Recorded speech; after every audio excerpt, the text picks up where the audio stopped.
अवांजी समातुन ताईं radio voice of Sindh London. आम्ही ॿुधी रहिया आहियो radio voice of Sindh London. Radio voice of Sindh London तां असीं अवांजी ख़िदमत में पेश करे रहिया आहियूं ऑडियो किताब तो सिंध खपाई ज़रदारी। बिटे मकानी निज़ाम ख़िलाफ़ हलंदड़ जदोजहद दौरान ही किताब छपराए मंज़र आम ते आंदो वियो हो। पाण भली भी त ॼाणूं था त सिंध सां वक़्त जे हुक्मराननि हमेशह दोखा कया आहिनि। मौजूदा सूरत हाल बि साॻी जहिड़ी आहे। जॾहिं बिटे मकानी निज़ाम दौरान तहरीक हली रही हुई तॾहिं बि साॻियो ई नारो हो तो सिंध खपाई ज़रदारी ऐं हालतूं अॼु बि मुख़्तलिफ़ न आहिनि। काल्ह मकानी निज़ाम जी आड़ में सिंध खे ॿिनि हिसनि में विरहायो वियो हो त हाणे सिंधु दरिया खे विकिरो कयो वियो आहे। काल्ह बि साॻिया ई हुक्मरान हुआ, अॼु बि साॻिया ई हुक्मरान आहिनि। उहे हुक्मरान जिन इक़्तिदार ख़ातिर काल्ह सिंध जो सौदो कयो हो ऐं सिंध खे ॿिनि हिसनि में विरहायो हो त उहे साॻिया हुक्मरान आहिनि। अॼु हुननि इक़्तिदार जे लाइ सिंधु दरिया जो सौदो कयो आहे ऐं सिंध जूं ज़मीनूं कारपोरेट फार्मिंग जे नाले ते ॾेई छॾियूं आहिनि। हिन भेरे बि माज़ी वांगुरु तहरीक खे अॻिते वधाइणो पवंदो, या त जेल भरियो तहरीक जी शुरूआति करणी पवंदी या रस्ता रोक करणी पवंदी ऐं पंजाब ॾे वेंदड़ समूरा रस्ता बंदि करणा पवंदा। माज़ी में पिणु अहिड़ियूं तहरीकूं हलंदियूं रहियूं आहिनि ऐं माज़ी जी जेल भरियो तहरीक पिणु शाहिद आहे। हीअ किताब तो सिंध खपाई ज़रदारी पिणु हक़ीक़तनि तां परदो खणे थो। हीअ किताब असीं अवांजी ख़िदमत में radio voice of Sindh London जी लाइब्रेरी मंझां पेश करे रहिया आहियूं। हीअ किताब जदीद सिंधी साफ़ जे बानी radio voice of Sindh London जे सरवाण ऐं सिंध जे हक़नि जी हासिलात वारी जदोजहद जे अॾोर किरदार इमदाद अली ओढो पंहिंजे ख़ासि प्रोग्राम लाइ रिकॉर्ड कयो हो। अॼु असीं उहो ख़ासि प्रोग्राम अवांजे समातनि जी नज़र करियूं था जेको radio voice of Sindh London तां सिंध वासियुनि लाइ ख़ुसूसी तौरु रिकॉर्ड ऐं नशर कयो वियो हो। Radio voice of Sindh London जे ख़ुसूसी प्रोग्राम में अवांजो मेज़बान इमदाद अली ओढो अवांखे भलीकार चवां थो। सामाईन, Sindh writers and thinkers forum पारां सिंध में बिटे निज़ाम ख़िलाफ़ हलंदड़ जदोजहद दौरान हिकु किताबड़ो शाये करे सिंध में विरहायो आहे। हिन किताबड़े जो उनवान आहे तो सिंध खपाई ज़रदारी। हिन किताबड़े में Sindh people's local government act 2012 मुतलिक़ सिंध ख़िलाफ़ थींदड़ साज़िशुनि खे वाखो कयो वियो आहे। पीपुल्स पार्टी जंहिंखे गुज़िरियल 40 सालनि खां सिंधी क़ौम इक़्तिदारी ऐवाननि ताईं पहुचायो आहे, पर पीपुल्स पार्टी सिंध ऐं सिंधियुनि जी नुमाइंदगी करण बजाए धारियुनि जी एजेंडा पूरी करण जी भरपूर कोशिश कई आहे। हिन किताबड़े में सिंध जो अमली तौरु कयल अण ऐलानिया विरहाङो, सूबाई सरकार जे इख़्तियारनि जी गैर आइनी मुंतक़िली, कराची जे मेयर खे वॾे वज़ीर खां वधीक बाइख्तियार बनाइण, दुनिया में राइज मुनिसिपल निज़ाम जा बुनियादी कम, मेयर जा जुडिशियल, पुलिस जा ऐं नादरशाही इख़्तियार, सिंध जी समूरी आमदनी कराची जे मेट्रोपॉलिटन कॉर्पोरेशन वसीले हिकु लसानी धुर जे हवाले करण मुतलिक़ बिटे निज़ाम जी लोकल गवर्नमेंट एक्ट 2012 जो तफ़सीली जाइज़ो वरितो वियो आहे। Radio voice of Sindh London जे सामाईन जी मालूमात लाइ हिन किताबड़े तो सिंध खपाई ज़रदारीअ जो तफ़सीली जाइज़ो पेश करे रहिया आहियूं। जीअं पीपुल्स पार्टी ऐं उन जे लीडरशिप ख़ुसूसन आसिफ ज़रदारी जी सिंध दुश्मन पॉलिसियुनि खां अवांखे वाक़ुफ़ करे सघिजे। सामाईन, Sindh people's local government act 2012 मुतलिक़ ही किताबड़ो 40 सिफ़नि ते मुश्तमिल आहे ऐं हिन जा लेखक आहिनि मोहतरम मुश्ताक अहमद शोरो ऐं मोहतरम नसीर मेमण। असां कोशिश कई आहे त हिन ख़ुसूसी प्रोग्राम में हिन किताबड़े में ॾिनल मवाद जो तत्व पेश करे सघूं। जीअं लोकल गवर्नमेंट एक्ट जे हवाले सां इहा हक़ीक़त तव्हां जे आॾो आणे सघूं। पीपुल्स पार्टी जे वॾेरनि कीअं सिंध जो विरहाङो करे सिंध जी सिसी कराचीअ खे धार करे धारियुनि हवाले करण जी साज़िश कई आहे। सामईन, हाणे अवां जी ख़िदमत में ॿिटे निज़ाम मुतलिक़ किताबड़े वारो मवाद पेश करे रहिया आहियूं। सिंध में नव मकानी इदारनि जो निज़ाम ऐं धरती धड़ियुनि जो एहतिजाज या वावेला। सवाल इहो आहे त छा ताज़ो लागू कयल Sindh people's local government act 2012 Sindh जी महबूब पार्टी इन नियत सां लागू कयो आहे त सिंध में खीर ऐं माखी जूं नदियूं वहनि, हर सिंधी सुखियो सताबो थिए या सिंध ख़ुशहाल बणिजे। छा इन कानून ख़िलाफ़ धरती धड़ियुनि जो एहतिजाज अजाई वावेला आहे? छा सिंध धरतीअ जा हुआ अज़ल खां ई तरक़ीअ जा वेरी आहिनि? छा मकानी निज़ाम वारे कानून ख़िलाफ़ धरती जावन जो शदीद रद्द अमल अणॼाणाई, जहालत ऐं कानून खे न सम्झण जे आधार ते ॿधल आहे? छो त बकौल पीपुल्स पार्टीअ जे वज़ीरनि जे इन कानून खे सम्झण लाइ PhD करणी पवंदी। छा सिंधी माण्हुनि जूं वायूं बताल थी वयूं आहिनि जो उहे मथे ते कफ़न ॿधी रोडनि ऐं रस्तनि ते निकिरी आया आहिनि? छा सिंध जा अदीब, शाइर, दानिश्वर, ॾाहा, सहाफ़ी ऐं सिविल सोसाइटी बि जाहिल ऐं ॼट आहिनि? उहे पंहिंजी मत विञाए वेठा आहिनि या चरियाई वारी हालत में पंहिंजा धंधा धाड़ी कमकारूं छॾे नौकरियूं दाव ते लॻाए रोड रस्तनि ते निकिरी एहतिजाज करण ते मजबूर थिया आहिनि? सवाल सिंध जी एकाई जो आहे, मामरो सिंधियुनि जे जियापे जो आहे। माल मेड़े बिब भरण वारनि खे इहा वर्ताव सम्झ में न ईंदी।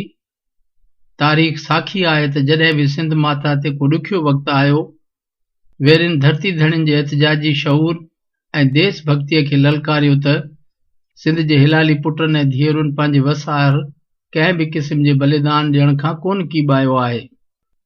हूअं त इतिहास जे हर दौर में सिंध ख़िलाफ़ साज़िशूं थींदियूं रहियूं आहिनि, पर हिन भेरे धारियनि वांगिड़नि जे ई वेड़े में वेठल वेरिन जी वाउर सां सिंध ऐं सिंधियुनि खे अहिड़े चौवाटे ते आणे बीहारियो आहे जिते 5000 सालनि खां जीअण जा जतन कंदड़ सिंधी क़ौम जो वजूद ई ख़तरे में पइजी वियो आहे। नए मकानी इदारनि वारे कानून रुगो सखणो आम रिवाजी कानून नाहे, पर इहो धरती धड़ियुनि जो मौत ऐं सिंध जे वजूद खे ई ख़तम करण जो हुकुमनामो आहे। इहा ॻाल्हि का ख़ासि अहमियत नथी रखे त इहो कारो कानून राति जी ऊंदाही में लॻभॻि 4 वॻे धारे लागू कयो वियो। इन लाइ सिंध जे इगड़ियुनि जे गुॾे वॾे वज़ीर खे निंड मां उथारे गवर्नर हाउस में घुराए इहो कानून जारी करण जी एडवाइस ते सही वरिती वई। सॼे कराची शहर जे बंदि हुअण करे ख़ासि गाॾी मोकिले एयरपोर्ट ते 24 कलाक खुलियल मिठाई जे दुकान तां मिठाई घुराए वात मिठो करे सिंध ऐं सिंधियुनि जी तबाही ऐं बर्बादीअ ते भाकुर पाए सिंध जी वहदत ख़िलाफ़ साज़िश कई वई। अहमियत इन ॻाल्हि जी बि न आहे त इन कारे कानून खे सिंधी माण्हुनि ऐं सिंध जे साञावंदनि खां ॻुझो रखियो वियो।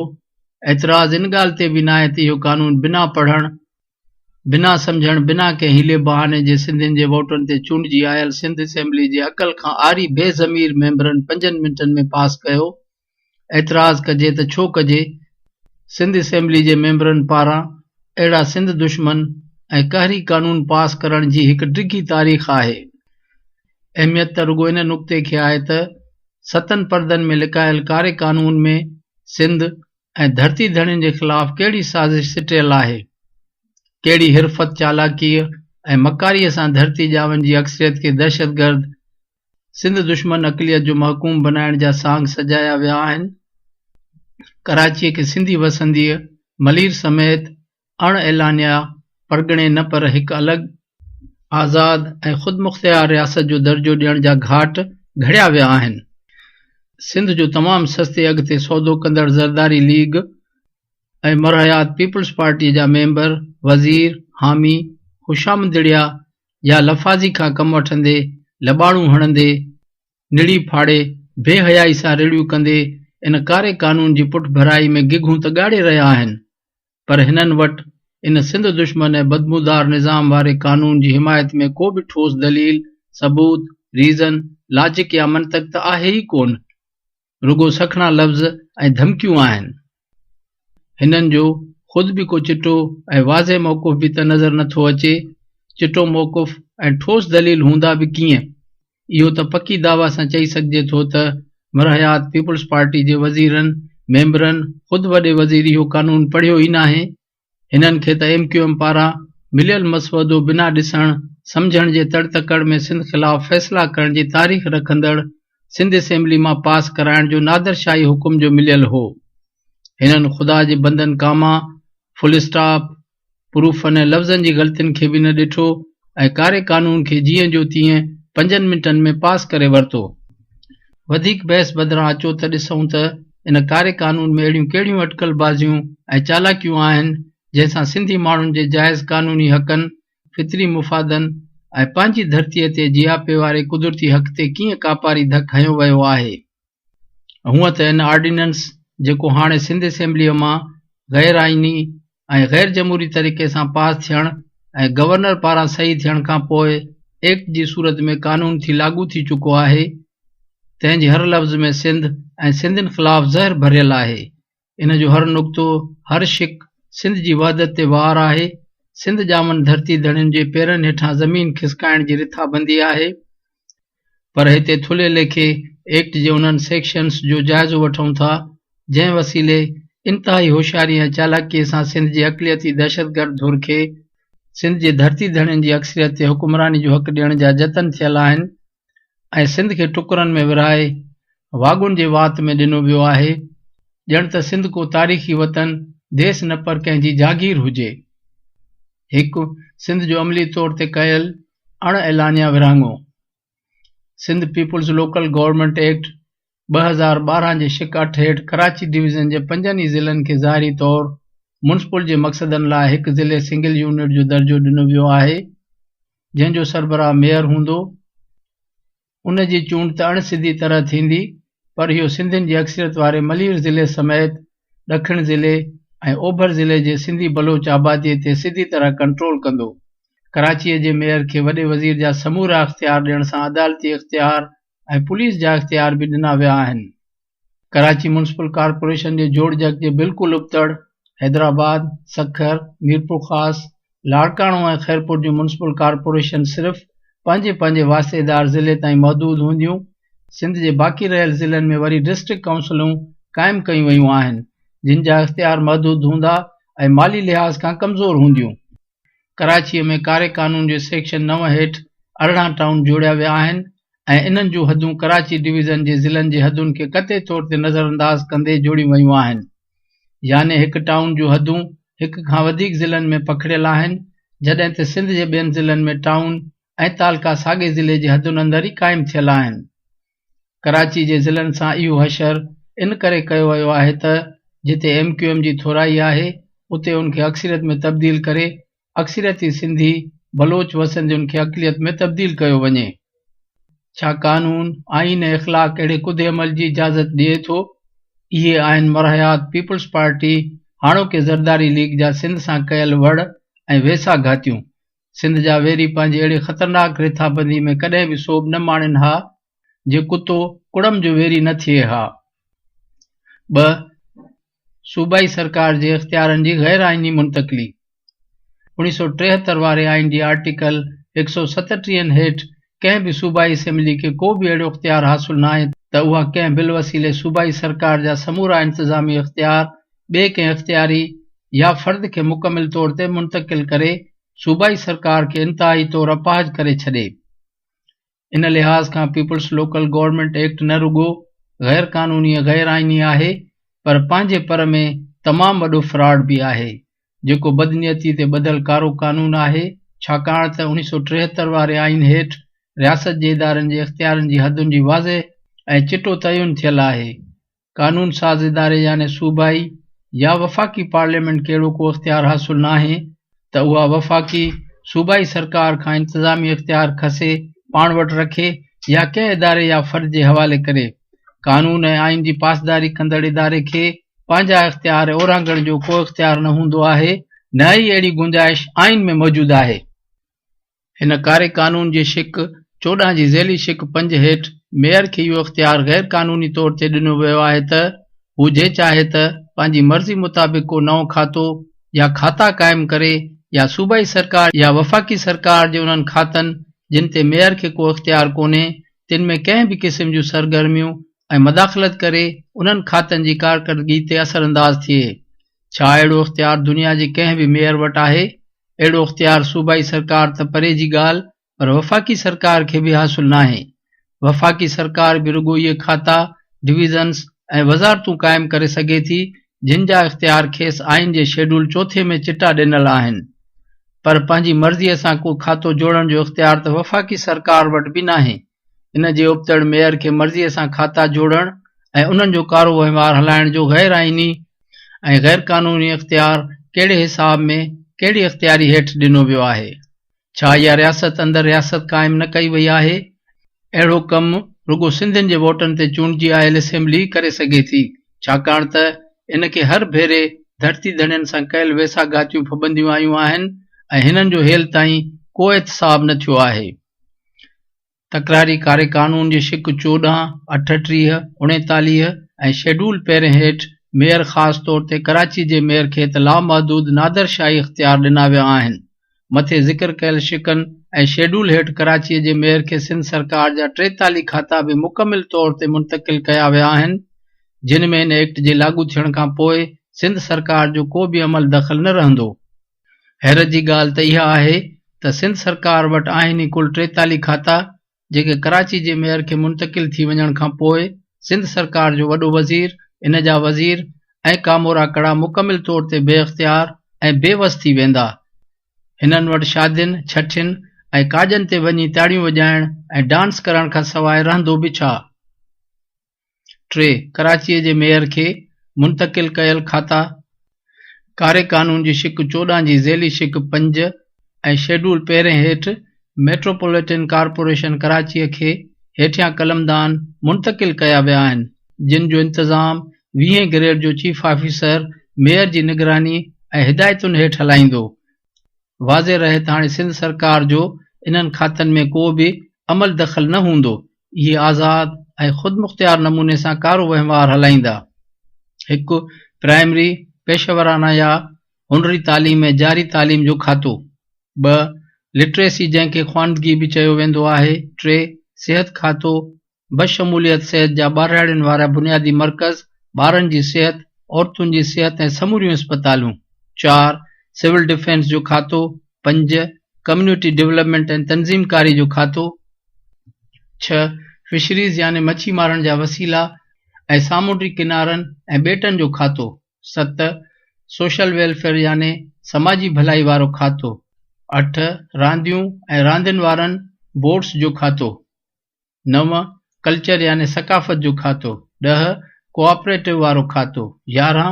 फिनांस खातो, बशमूल बजट ऐं अकाउंट्स। 12. KDA, KMC जूं ज़मीनूं ऐं state department. 13. Property tax. 14. Housing जो खातो। 15. फिजिकल प्लानिंग जो खातो। 16. पब्लिक हेल्थ इंजीनियरिंग जो खातो। 17. ट्रांसपोर्ट, शहर ऐं शहरुनि जे विच में हलंदड़ आमदरफ़्त वारो खातो। 17. ट्रांसपोर्ट, शहर ऐं शहरनि जे विच में हलंदड़ आमदरफ़्त वारो खातो। 18. मास्टर प्लान, ज़ोनिंग ऐं क्लासिफिकेशन ऑफ लैंड्स वारो खातो, जंहिं हेठि ज़रई ज़मीन खे रहाइशी या कारोबारी मक़सदनि लाइ इस्तेमालु करण जा इख़्तियार। 19. वाटर बोर्ड ऐं पाणी बाबति ॿियूं इख़्तियारियूं। इन सां कराची जे मेयर जे इख़्तियारनि जो दाइरो ठटे ज़िले ताईं बि वधी वेंदो। 20. अमन अमान, law and order. 21. Legal drafting वारो खातो। 22. इंक्रोचमेंट यानी नाजाइज़ कब्ज़ा। इन सां दुनिया ॾिसंदी त सिंध जे धरती धड़ियुनि खे क़ानूनी तौर अबाणा कख छॾाए धरतीअ धिकाणा बनायो वेंदो। 22. इंक्रोचमेंट यानी नाजाइज़ कब्ज़ा। इन सां दुनिया ॾिसंदी त सिंध जे धरती धड़ियुनि खे क़ानूनी तौर अबाणा कख छॾाए धरतीअ धिकाणा बणायो वेंदो। 22. मार्केट कमेटियूं। 24. कुदरती आफ़तूं यानी सिंध में आयल इम्कानी ॾुकारनि, ॿोॾुनि ऐं ॿियनि तबाहियुनि लाइ मिलंदड़ इमदाद हज़म करण लाइ क़ानूनी रस्तो हासिल करणु।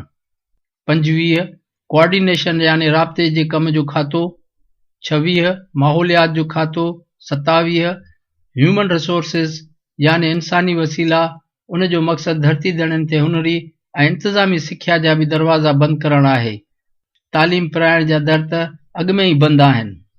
28 इंफॉर्मेशन टेक्नोलॉजीअ जो खातो, 29 वर्क्स ऐं सर्विसिस जो खातो, 30 लैंड कंट्रोल ऐं लैंड यूज़ जो खातो यानी ज़मीन जो इख्तियार ऐं उन जे इस्तेमाल जो इख्तियार, 31 लैंड रेवेन्यू कोऑर्डिनेशन वारो खातो यानी ज़मीन जी उपत ते ढल ऐं ॿियनि महसूलनि जी वसूलीअ जो इख्तियार, 32 इंटरप्राइज़िस यानी वणिज वापार, 33 सीड़पकारी वारो खातो, 34 सनत ऐं सनती इलाक़े वारो खातो, 35 बंद डैम्स ऐं पाणी जे ज़ख़ीरनि जो खातो, 36 एनर्जीअ जो खातो, बिजली जी पैदावार ऐं विर्छ, 37 पुलिस ऐं ॾोहनि ते ज़ाब्ते आणण वारो खातो, 38 रिथाबंदी ऐं तरक़ीअ जो खातो, 39 डेटाबेस अंगखर गॾु करण वारो खातो, 40 तारीख़ी ऐं सक़ाफ़ती माॻनि जो खातो, 41 इलाक़ाई मडियूं ऐं कारोबारी मर्कज़नि जो खातो, 42 सामुंडी किनारा ऐं उन्हनि जी तरक़ीअ वारो खातो, 43 कारे कानून जे चैप्टर XYII हेठि ॾोहनि लाइ सज़ाऊं ॾियण जो इख्तियार। जॾहिं त मुशर्रफ जे नाज़मी वारे निज़ाम में बि नाज़िम खे सूबाई सरकार जा 12 खाता मिलियल हुआ, सोन ते सुहागो त वरी इहो आहे त हैदराबाद जे एडमिनिस्ट्रेटर बरकात रिज़वी बि सिंध सरकार खे ख़त लिखी वॾे वज़ीर क़ाइम अली शाह खे हुकुम ॾिनो आहे त मथियां समूरा खाता हैदराबाद जे मेट्रोपॉलिटन कॉर्पोरेशन खे बिना कंहिं देर जे हिकदम मुंतक़िल कया वञनि, जिन लाइ सुप्रीम कोर्ट उमीद ॾेखारी आहे त अहिड़े अमल खां पासो कयो वेंदो। वेचारा गूंगा ॿोड़ा अंधा बेइख्तियार MQM जे इशारनि ते नचण वारा ज़रदारी लीगी इहा हिमत सारे सघंदा ऐं एतिरो साहस आहे हिननि में जो बरकात रिज़वीअ जे हुकुमनि जी पोइवारी न कनि। सुप्रीम कोर्ट बि त को मननामो जारी न कयो आहे। 4 दुनिया में राइज मुनिसिपल निज़ाम जा बुनियादी कम। वाज़े रहे त सॼी दुनिया जी तरक़ी याफ़्ता तोणे तरक़ी कंदड़ मुल्कनि में राइज मुनिसिपल या मकानी इदारनि जा बुनियादी कम सिर्फ़ शहरियुनि खे मुनिसिपल जूं सर्विसिस मुहैया करणु हूंदो आहे, पर सरकारी कारोबार हलाइण या अदालतुनि ऐं पुलिस जा इख्तियार इस्तेमाल करण जा इख्तियार मुनिसिपल जे इदारनि वटि हरगिज़ न हूंदा आहिनि।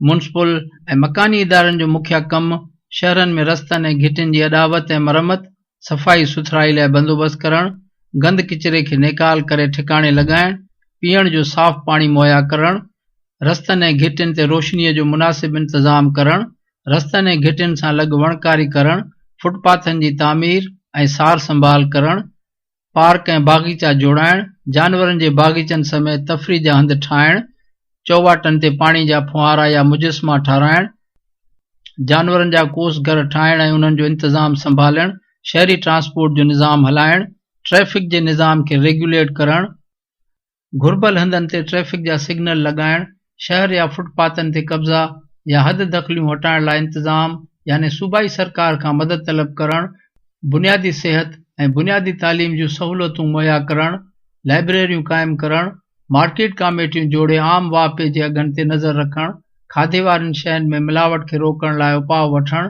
मौत ऐं ॼम जा सर्टिफिकेट जारी करणु वग़ैरह ऐं ॿिया अहिड़े क़िस्म जा शहरी भलाई जा कम करणु। दुनिया में किथे बि मकानी इदारा मुतवाज़ी हुकूमत न हलाईंदा आहिनि, न ई हिननि खे अहिड़ो को इख्तियार आहे। हद त इहा आहे त हिन मुल्क जे वजूद में अचण खां वठी उन जे 65 सालनि जी ॼमार में नित नवां तजुर्बा थींदा रहिया आहिनि। धरती धड़ियुनि खे संदन हक़नि ऐं हक़ हुकुमरानी खां वांझे रखण लाइ हीला बहाना करे नवां तरीक़ा ईजाद कया वेंदा आहिनि। इहो हिकु अणखुट सिलसिलो आहे जेको अॼु बि जारी आहे। अफ़सोस जी ॻाल्हि त इहा आहे त धाड़ेलनि सां गॾु असांजा पंहिंजा बि आहिनि जेके असांजे विच में वेही वेरियुनि जी वाहुर कनि था। मोहतरमा बेनज़ीर जी शहादत ते वोट वठंदड़ी सिंध जा वेरी थी बीठा आहिनि त पोइ ॾोह कंहिंखे ॾिजे। मकानी इदारनि वारो नओं कहरी कानून बदनामे ज़माना सिंध असेंबली मां पास कराइण वक़्तु PP जी कंहिं बि हिकु मेंबर इहो ज़रे साथ लाइ बि न सोचियो त हू सिंध जीजल सां छा करण पिया वञनि। सिंध जी धुरियुनि ऐं वेरियुनि खे कॾहिं बि इहा हिमत न थिए हा त इहो कुदो कमु कनि, पर सिंध जे धरती जावन पीपुल्स पार्टी जे देस दरोहनि सिंध जो सौदो एतिरो त सस्तो कयो आहे जंहिंजो को मिसाल नथो मिले। ज़रदारी लीग सिंध जे अबोज ऐं वेसा विसोड़ियल अवाम सां वेसाघाती करे नए मकानी निज़ाम हेठि मेयर खे अहिड़ा बि इख्तियार ॾिना आहिनि जेके वॾे वज़ीर, वज़ीर आज़म ऐं सदर खे बि आइन हेठि हासिल न आहिनि। हद त इहा आहे त इन सिंध दुश्मन कानून हेठि मेयर खे न रुॻो सूबाई सरकार जा समूरा इंतिज़ामी इख़्तियार हासिल आहिनि, पर इन खे जुडिशरी ऐं पुलिस जा बि इख़्तियार ॾिना विया आहिनि। 5. मेयर जा जुडिशियल ऐं पुलिस वारा इख़्तियार। मेयर खे CRPC जे शिक 109, 133, 144 ऐं 145 हेठि अदालती इख़्तियार ॾिना विया आहिनि। साॻी रीति मेयर पुलिस एक्ट 1861 जे शिकनि 30A खां 34B जा समूरा इख़्तियार बि मेयर खे ॾिना विया आहिनि। अहिड़ा अंधा इख़्तियार त वॾे वज़ीर ऐं वज़ीर आज़म खे बि हासिल न आहिनि। हिकु तरह सां मेयर खे गैर आइनी ऐं गैर कानूनी तौर ते बेताज बादशाह बनाए अच्छे कार्य जो मालिक बनायो वियो आहे। ॿिए तरफ़ सूबाई सरकार खे बेइख़्तियार करे मुकमिल तौर ते बेअसर बनायो वियो आहे। हाणे अचो त इन नुक़्ते जो जाइज़ो वठूं त CRPC जे मथे ज़िक्र कयल शिकनि में ॾिनल इख़्तियार कहिड़ा आहिनि। अलिफ, शिक 109 जो वास्तो प्रिवेंटिव डिटेंशन सां आहे। इन शिक हेठि ॾिनल इख़्तियारनि मुताबिक़ मेयर कंहिं बि इम्कानी ॾोह खे रोकण लाइ शक जे बुनियाद ते कंहिं बि शहरी खे गिरफ़्तार करे क़ैद करे सघे थो। अहिड़ो इख़्तियार मिलण खां पोइ अधु अख़री मेयर कंहिं बि माण्हू खे रुॻो इन बुनियाद ते गिरफ़्तार करे क़ैद करे सघंदो त इहो शख़्स अमन अमान लाइ ख़तरो थी सघे थो या शक आहे त इहो शख़्स को ॾोह करण वारो आहे। बे शिक 133 ऐं 143 जो तालुक़ पब्लिक न्यूसेंस सां आहे, याने जे मेयर जे ख़्याल मूजिबि को बि शहरी अहिड़ियुनि हरकतनि या कमनि में रुधल आहे जंहिंसां मुआशिरे में बेचैनी पैदा थियण जो गुमान हुजे या इहो गुमान हुजे त इहो शहरी पुरअमन शहरनि लाइ आज़ार बणियल आहे ऐं हिन जूं हरकतूं मुआशिरे लाइ हानिकार या नुक़सानकार आहिनि, या अंदेशो आहे त इहो शख़्स पुरअमन शहरनि जे आराम में ख़लल विझण जो ज़िम्मेदार आहे, त पोइ मेयर अहिड़े शख़्स ख़िलाफ़ मथे ज़िक्र कयल शिकनि हेठि कार्रवाई करण लाइ बाइख़्तियार हूंदो। इहे सभु इख़्तियार मेयर कंहिंजे ख़िलाफ़ इस्तेमालु कंदो, इहो हर हिकु सम्झी सघे थो। ॿिए शिक 144 जो वास्तो चुरपुर जी आज़ादी समेत कंहिं बि सरगर्मीअ ते पाबंदी लॻाइण सां आहे। हिन कार्य कानून हेठि मेयर कॾहिं बि जंहिं बि वक़्तु चाहे कलम 144 लागू करे शहरनि जी हिकु जाइ खां ॿी जाइ ते चुरपुर ते पाबंदी लॻाए सघे थो, कंहिं बि क़िस्म जी सरगर्मीअ खे रोके सघे थो ऐं माण्हुनि जे मेड़ खे हिकु हंधि गॾु थियण, जलसो करण, जलूस कढण ते पाबंदी मड़े सघे थो। कंहिं बि शख़्स, शहरी या माण्हुनि जे कंहिं बि गुरोह जे कराची में दाख़िला ते पाबंदी लॻाए सघे थो। इन जो मक़सदु इहो थियो त हाणे कराचीअ में का बि सियासी धुर MQM जी आशीर्वाद खां सवाइ कराचीअ में का बि सियासी सरगर्मी, जलसो ई न जलूस कढी सघंदी। से शिक 145 हेठि मिलियल इख़्तियारनि मूजिबि मेयर खे इहो इख़्तियार हासिल थी वियो आहे त हू कंहिं अहिड़ी मिल्कियत, ज़मीन, दुकान, घर या प्लाट जंहिंजी मालिकीअ ते तकरार हुजे उन प्रॉपर्टी खे पंहिंजे कब्ज़े में वठी सघे थो। इहे मथियां समूरा इख़्तियार ख़ालिस अदालती इख़्तियार आहिनि जिन खे हिन वक़्तु अदालतूं मुनसिफ़ाणे नमूने सां इस्तेमालु कनि थियूं। जीअं त अदालतूं सियासी न आहिनि, इन करे कंहिं बि धुर सां नाइंसाफ़ीअ जो इम्कान घटि थी रहे थो, पर जेकॾहिं अदालतुनि जा इख़्तियार बि सियासी मेयर वटि हुजनि त पोइ आम शहरियुनि, ख़ासि तौर ते मुख़ालिफ़नि ते ज़मीन तंग करे ऋण ॿारियो वेंदो। मथे ज़िक्र कयल इख़्तियार इन खां अॻु डिस्ट्रिक्ट मजिस्ट्रेट, डिप्टी कमिश्नर, सब डिविज़नल मजिस्ट्रेट, SDM ऐं पुलिस वटि हुआ, जिन लाइ हिननि खे बाक़ाइदे सिख्या ॾिनी वेंदी हुई, पर हाणे जुडिशरी ऐं एडमिनिस्ट्रेशन जी सेपरेशन वारे फ़ैसिले खां पोइ इहे इख़्तियार इस्तेमालु करण जो मुजाज़ रुॻो अदालतूं ई आहिनि ऐं हिन कार्य कानून जे लागू थियण खां पोइ इहे इख़्तियार हाणे मेयर खे मुंतक़िल कया विया आहिनि, ईअं जीअं भोलड़े जे हथ में लठ ॾिनी वई हुजे। 6 मेयर जा नादरशाही इख़्तियार। नए कार्य कानून जी शिक 201 हेठि कराचीअ जो मेयर ऐं लियारी डेवलपमेंट अथॉरिटी जो चेयरमैन हूंदो ऐं KMC जूं ज़मीनूं बि मेयर जे हवाले हूंदियूं। हैदराबाद जो मेयर हैदराबाद डेवलपमेंट अथॉरिटी जो चेयरमैन हूंदो। अहिड़ी जोड़जक ऐं ठगी जे ठाह हेठि मलीर, लियारी, कासमाबाद ऐं हैदराबाद जी ॿारहाड़ी वारनि इलाइक़नि में धरती धड़ियुनि जी 100 सालनि खां आबाद वाहण वसंदियुनि ॻोठनि ज़मीनुनि जो जेको हशर थींदो सो सिंधनि जा ईंदड़ नसल ई भोगींदा। मरहयात पीपल्स पार्टी जे सौदागरनि त सिंध जो सौदो भुॻड़नि जी मुठि ते करे धरती धड़ियुनि खे बेयारो मददगार बगड़ियुनि जे मुंहं में ॾेई छॾियो आहे। हिते हिननि जी मालिकी केरु कंदो? फ़लस्तीन जो मिसाल त को एॾो घणो पुराणो कोन्हे। धरती धड़ियुनि खे धरती धिकाणा बणाइण जा कई मिसाल दुनिया जी तारीख़ में मौजूदु आहिनि। सभ खां हैरत अंगेज़ ऐं अनोखी ॻाल्हि इहा आहे त कारे कानून जी शिक 64 ऐं 149 हेठि मेयर खे टाउन म्युनिसिपल काउंसिल जे चेयरमैन ते मुकमिल माली ऐं इंतिज़ामी कंट्रोल हासिल हूंदो। इहो इख़्तियार मुशर्रफ जे कहरी निज़ाम में ॿिनि आज़मनि खे हासिल न हो। हाणे नए कारे कानून हेठि मेट्रोपॉलिटन जो mayor, town council, town municipal जे चेयरमैन खे कंहिं बि हुकुम, काउंसिल जे कंहिं ठहराव खे बिना सबब ॼाणाइण जे रद्द करे सघे थो। हाणे नए कारे कानून हेठि मेट्रोपॉलिटन जो mayor, town council, town municipal जे चेयरमैन जे कंहिं बि हुकुम, काउंसिल जे कंहिं ठहराव खे बिना सबब ॼाणाइण जे रद्द करे सघे थो। इन फ़ैसिले ख़िलाफ़ को बि दाद फ़रियाद न थींदो ऐं न ई अपील जो इख़्तियार हूंदो। मेयर जो फ़ैसिलो आख़िरी ऐं क़तई हूंदो, जेको सिंध सरकार नोटिफाई कराइण लाइ पाबंद हूंदी। अहिड़ी रीति टाउन म्युनिसिपल काउंसिलूं मुकमिल तौर ते बेअसर ऐं बेइख़्तियार बनायूं वयूं आहिनि ऐं उन्हनि जे हुअण या न हुअण सां को बि फ़र्क़ु न पवंदो। इन जे उबतड़ कारे कानून जी शिक 43 हेठि जेकॾहिं वॾो वज़ीर हिमत करे इन नतीजे ते पहुचे त मेयर जो हुकुम या मेट्रोपॉलिटन कॉर्पोरेशन जो पास कयल ठहराव अवामी मुफ़ादनि में नाहे या कानून सां ठहकी नथो अचे या कानून आइन जे कंहिं फ़िक्रे सां टकराव में आहे त पोइ लिखत में सबब ॼाणाए अहिड़े हुकुम या ठहराव खे सस्पेंड करण यानी मुअत्तल कंदो, पर रद्द न करे सघंदो। अहिड़ो फ़ैसिलो करण खां पोइ वॾो वज़ीर पाबंद हूंदो त इहो मामिलो लोकल गवर्नमेंट कमीशन खे इंक्वायरी या जांच लाइ मोकिलींदो। जेकॾहिं लोकल गवर्नमेंट कमीशन 90 ॾींहनि जे मुक़ररु कयल मुदे अंदरि को फ़ैसिलो नथी करे सघे या कंहिं सबब जे करे कंहिं नतीजे ते पहुची नथी सघे त मेयर जो ॾिनल हुकुम या मेट्रोपॉलिटन कॉर्पोरेशन पारां पास कयल ठहराव पाण मुरादो बहाल थी वेंदो ऐं वॾो वज़ीर वात पटियूं पियो ॾिसंदो रहंदो। हैरत जहिड़ी ॻाल्हि इहा आहे त प्रोविंशियल लोकल गवर्नमेंट कमीशन जो चेयरमैन लोकल गवर्नमेंट जो वज़ीर हूंदो। 2 मेंबर सिविल सोसाइटी मां खंया वेंदा। 2 टेक्नोक्रेट मेंबर मुख़ालिफ़ धुर जो अॻुवाण ऐं लीडर ऑफ हाउस पारां नामज़द थियल मेंबर हूंदा। सवाल इहो आहे त छा इन जोड़जक वारी कमीशन वॾे वज़ीर जे फ़ैसिले खे रद्द करण या इन जो जाइज़ो वठण जे अहल आहे? छा हेठीं इख़्तियारी मथिएं इख़्तियारी जे फ़ैसिले खे रद्द करे सघे थी? थियण त ईअं खपंदो हो त अहिड़ो मामिलो सिंध असेंबली जे इजलास में पेश थी हल थियणु घुरिजे हा। कारे कानून में मेयर खे हटाइण जो तरीक़ो इंतहाई मुश्किल ऐं अणथियणो आहे।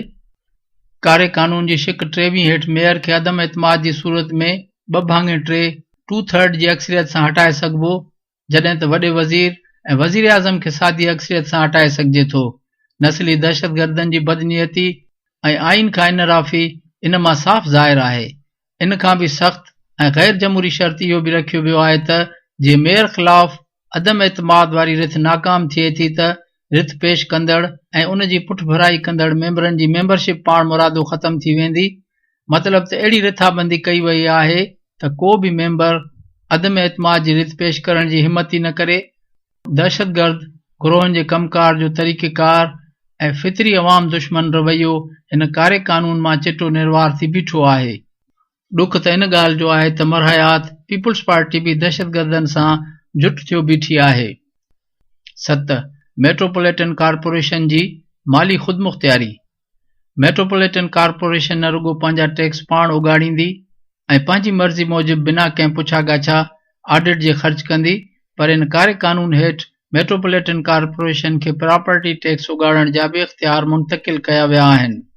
ॻाल्हि हिते ख़तम नथी थिए, पर मकानी इदारनि वारे कहरी कानून हेठि जोड़ियल प्रोविंशियल फिनांस कमीशन बि सूबे जे टैक्स जो वॾो हिसो कराची ऐं हैदराबाद जे मेट्रोपॉलिटन कॉर्पोरेशन खे ई मिलंदो, जॾहिं त इहे ॿई कॉर्पोरेशनूं जेके पंहिंजे लेखे ख़ुदमुख़्तियार हुकूमतूं हूंदियूं से माली मामलनि में सूबाई सरकार ॾांहुं जवाबदेह न हूंदियूं ऐं नई प्रोविंशियल पब्लिक अकाउंट्स कमेटी खे उन्हनि जो ऑडिट करण जो को बि इख़्तियार न हूंदो। सिंध सरकार जो किरदार रुगो पोस्ट ऑफिस वारो हूंदो। अहिड़ी जोड़जक में सिंध सरकार माली तौर ते गैर मुस्तहकम ऐं अपाहिज रहंदी ऐं सिंध जे ॿाराड़ीअ वारे इलाक़नि में तरक़ियाती कमनि लाइ पाई जी मोहताज थी वेंदी। सिंध जी इहा वॾे में वॾी बदनसीबी रही आहे जो पाकिस्तान ठहण सां ई मर्कज़ सिंध जे माली ऐं इंतिज़ामी इख़्तियारनि ते कब्ज़ो करे वरितो, जेको सिलसिलो हाणे बि जारी आहे।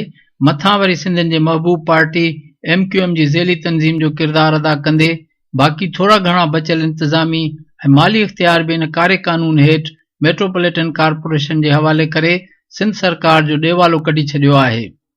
ज़रदारी लीग सामुंडी किनारनि वारे ॿेटनि ऐं फिशरीज़ जा इख़्तियार ग़ैर जमहूरी असूलनि ते जोड़ियल कराची मेट्रोपॉलिटन कॉर्पोरेशन जे हवाले करे इन कॉर्पोरेशन में सिंधियुनि ऐं बलोचनि जी नुमाइंदगी जो हक़ मुकमिल तौर ते ख़तमु करे छॾियो आहे। कराची में सिंधियुनि खे धरती अधिकाना बणजण ते मजबूर कयो पियो वञे। Sindh people's local government act 2012 जो जीअं गौर सां जाइज़ो वठिजे त इहा हक़ीक़त पधरी पट ज़ाहिर थी थिए त इहा बिना कंहिं शक जे ॿिटो न पर टीणो निज़ाम आहे। इन में सभ खां गहरी ऐं ख़तरनाक साज़िश इहा सिटियल आहे त कराची डिवीज़न जे 5 ज़िलनि खे मिलाए हिकु मेट्रोपॉलिटन कॉर्पोरेशन जे हवाले करे इनखे लामहदूद इख़्तियारनि सां नवाज़े कराची खे हाणे एलानिया तौर सिंध खां धार करे हिकु अलॻि मुल्क जी हैसियत ॾिनी वई आहे। इन सेटअप जी जोड़जक अहिड़ी रीति कई वई आहे जो मलीर ऐं लियारी जे सिंधी ऐं बलोच आबादीअ खे वॾी हिरफ़त ऐं मकारीअ सां डिफ्रेंचाइज़ करे इन्हनि खे नुमाइंदगी जे हक़ खां बि महरूम कयो वियो आहे। सवाल इहो आहे त इन पिंजोड़ मां निकिरिजे कीअं, सिंध खे दरपेश चैलेंजुनि खे कीअं मुंहुं ॾिजे, हेॾी वॾी साज़िश पंहिंजनि जी एॾे पैमाने ते थियल वेसाघातियुनि जो मुक़ाबिलो कीअं कजे। हिन वक़्तु जॾहिं समूरी सिंध सरापा इhtजाज आहे, माण्हू रस्तनि ते निकिरी आया आहिनि, अहिड़ी हालत में छा असीं कंहिं मुतबादिल क़यादत जे ओसिड़ीअ में अजायो वक़्तु विञायूं। मुतबादिल क़यादत आसमान मां न लहंदी, पर इहा सिंध मां सिंधी माण्हुनि मां ई पैदा थींदी। इन जो जनम ख़ुदि हिन वक़्त जी पैदा थियल जदोजहद मां ई थींदो। क़ौमुनि जा इंतिहा जे दर्जे ते पहुतल क्राइसिस घोटाले लाइ मुतबादिल क़यादत खे जनम ॾींदा आहिनि। सिंध ते केतिरा ई कहरी दौर आया, हमला थिया, पर सिंधियुनि पंहिंजी जटादार जदोजहद ऐं इज्तमाही शऊर सां हर चैलेंज जो मुक़ाबिलो कयो। सिंधियुनि जी शानदार जदोजहद जा मिसाल तारीख़ी मज़हर शाहजहानी में दर्ज कयल आहिनि। इहे बि त सिंधी ई हुआ जिन अरगूननि, मुग़लनि, तरखाननि ख़िलाफ़ एॾी डिघी वेड़ विड़ी। सोचणो रुगो इहो आहे त नेठि छा कजे, सिंध जे साञा बंदनि खे वेही को रस्तो कढणो पवंदो। अंधे ऐं कारे नए मकानी निज़ाम ते अमल दरामद जे नतीजे में पैदा थींदड़ आइनी मुंझारा ऐं कानूनी पेचीदगियूं। हूअं त 1973 वारो आइन बि को अहिड़ो आइडियल आइनी दस्तावेज़ कोन्हे जेको वफ़ाक़ में रहंदड़ नंढियुनि क़ौमुनि जहिड़ो कि सिंधियुनि, बलोचनि ऐं पठाणनि जे क़ौमी हक़नि जी ज़मानत ॾींदो हुजे या उन्हनि जो तहफ़ुज़ कंदो हुजे। सिंध जे माण्हुनि खे त गुज़िरियल 40 सालनि खां आइन ते ख़दशा ऐं अंदेशा रहंदा आया आहिनि, छाकाणि त इहो आइन 1940 वारे ठाराव हेठि पाकिस्तान में रज़ाकाराना तौर ते शामिल थींदड़ ख़ुदि मुख़्तियार रियासतुनि खे ॾिनल ज़मानतुनि ऐं वाइदनि जी नफ़ी करे थो। अहिड़ी तरमीम जेका समूरियुनि पार्लियामानी पार्टियुनि यकराए पास कई, उन लाइ सूबनि खे ख़ुदि मुख़्तियारी ॾियण जा वॾे वाक़े ऐलान बि कया विया, पर सच त इहो आहे त अहिड़ी तरमीम बि पाकिस्तान जे वफ़ाक़ में रहंदड़ महकूम क़ौमुनि जे आसुनि, उमेदनि तोड़े समाजी ऐं माली मुफ़ादनि जो तहफ़ुज़ करण खां क़ासिर आहे। बहरहाल इहो त अलॻि बहस आहे, पर पोइ बि 1973 वारो आइन लाज़मी तौर ते हिकु अहिड़ो डिफेक्टिव दस्तावेज़ आहे जंहिं हेठि मुल्क जो कारो वहिंवार हिकु तरीक़े सां कानून पटांदड़ हले थो। ॿियो न सही, पर इहो आइन सूबनि जी जाग्राफियाई हदुनि ऐं वहदत जी ज़मानत त ॾिए थो। गणितीय फ़िक्र जी ॻाल्हि इहा आहे त हाणे जॾहिं सिंध जे गवर्नर इन गैर आइनी ऐं गैर कानूनी बिल ते सही करे छॾी आहे ऐं इहो ॿिटे निज़ाम वारो कानून सॼी सिंध सां लागू थी उनखे नंढनि नंढनि टुकरनि में विरहाए सिंध जो अमली तौर न रुगो इंतिज़ामी विरहाङो करे चुको आहे, पर इहो कानून अण ऐलानिया तौर जाग्राफियाई वहदत खे हाञो रसाए थो। इन ते अमल दरामद जे नतीजे में जेके आइनी ऐं कानूनी मुंझारा ऐं पेचीदगियूं पैदा थींदियूं, तिन जो इंतिहाई भयानक नतीजो निकिरंदो। सिंध जे धरती धड़ियुनि लाइ अनेक मसइला कर खणी उभरंदा जेके सिंधियुनि खे ई भोगणा पवंदा। मरहयात पीपुल्स पार्टी ऐं हाणोकी ज़रदारी लीग त पंहिंजनि ख़सीस ज़ाती मुफ़ादनि कारण पंहिंजे मुंहं ते दांगी फेरे सिंध जे ईंदड़ पीढ़ियुनि जो आईंदो ऐं जियापो दाव ते लॻाए छॾियो आहे। हाणे इहे अज़ाब ऐं मुसीबतूं त धरती धड़ियुनि जे ईंदड़ नस्लुनि खे ई भोगणियूं पवंदियूं। अंधे ऐं कारे नए बिटे बल्कि टिधुरी मकानी निज़ाम वसीले खसी बणायल कमज़ोर, हीणे, बेपुजत, बेअख्तियार, बेअसर ऐं नाले मातर सिंध सरकार वटि इन कानून जे लागू थियण सां को बि इंतज़ामी ऐं क़ानूनी इख़्तियार न बचियो आहे जो इहा नंढनि नंढनि टुकरनि में विरहायल सिंध में क़ाइमु थियल लामहदूद इख़्तियार रखंदड़ ताक़तवर ऐं बाइख़्तियार हुकूमतुनि पारां उरह ज़ोराई ते ॿधल झंग जे क़ानून ऐं कहरी कारवायुनि खे रोके सघे, धरती धड़ियुनि सां आईंदा थींदड़ ज़ुल्म ऐं अन्याय जो को तदारक करे सघे, को दाद फ़रियाद ॿुधी सघे। हाणे जॾहिं कारे क़ानून जे लागू थियण सां सिंध सरकार जो वजूद रुगो अलामती बणिजी वियो आहे, हिते सवाल इहो थो पैदा थिए त जॾहिं इहे नंढियूं नंढियूं बाइख़्तियार हुकूमतूं धरती धड़ियुनि मथां कहरी क़ानून मढ़े हिननि खे धरती धिकाणा बणजनि ते मजबूर कंदियूं त पोइ सिंध में धरती धड़ियुनि जे आइनी ऐं क़ानूनी हक़नि ऐं मुफ़ादनि जो तहफ़ुज़ केरु कंदो? छा अहिड़ी का इख़्तियारी सिंध सरकार वटि छॾी वई आहे? छा सिंध असेंबली खे को अहिड़ो आइनी इख़्तियार हासिलु आहे जंहिं ज़रिए इहा आदम मरकज़ियत या इख़्तियारनि जी मरकज़ियत खे ख़तमु करण जी आड़ में कराची जे 5 ई ज़िलनि खे मिलाए हिकु ज़िलो क़रार ॾेई कराची में हिकु हैबतनाक मरकज़ियत क़ाइमु करे उते रहंदड़ धरती धड़ियुनि जे हक़नि ते राताहा ऐं धाड़ा हणण जो क़ानूनी जवाज़ पैदा करे? अहिड़े अमल सां क़ानूनी पेचीदगियूं पैदा न थींदियूं, आइन में ॾिनल हक़नि जी लताड़ न थींदी, मलीर ज़िले जे 70% सिंधी आबादी खे बगड़ियुनि जे अॻियां उछलाए आइन जी कहिड़े आर्टिकल ते अमल कयो वियो आहे? न रुॻो एतिरो पर कराचीअ जे ॾखण ऐं ओलह ज़िलनि तोड़े ओलहंदे ज़िले जे सिंधी ऐं बलोच अखिरती इलाक़नि खे कहिड़े क़ानून हेठि नुमाइंदगी जे हक़ खां महरूम कयो वियो आहे? छा अहिड़ो को आर्टिकल 73 जे आइन में मौजूदु आहे? इन जो को क़ानूनी जवाज़ आहे? कारे क़ानून जी शिक 8 सौ सिधो 73 वारे आइन सां टकराव में आहे, जंहिं हेठि हिकु सोचियल सम्झियल साज़िश ऐं रिथाबंदीअ हेठि कराची जे ज़ोनल म्युनिसिपल कमेटियुनि ऐं डिस्ट्रिक्ट काउंसिल खे ख़तमु करे हिकु ख़तरनाक क़िस्म जी मरकज़ियत क़ाइमु करे समूरा इंतज़ामी ऐं माली इख़्तियार फ्रॉड वारे चूंड वसीले थापियल हिकु लसानी धुर जे मेयर हवाले करे हिकु तरफ़ मलीर जे 70% सिंधी आबादीअ खे हक़ हुकुमरानी ऐं नुमाइंदगी जे हक़ खां महरूम कयो वियो आहे, त ॿिए तरफ़ वरी ज़िले साउथ, वेस्ट ऐं ईस्ट जे सिंधी अक्सरियती वसंदियुनि खे नुमाइंदगी जे हक़ खां महरूम करे मेयर जे ताबे करे हिकु दहशतगर्द लसानी धुर जे हवाले कयो वियो आहे।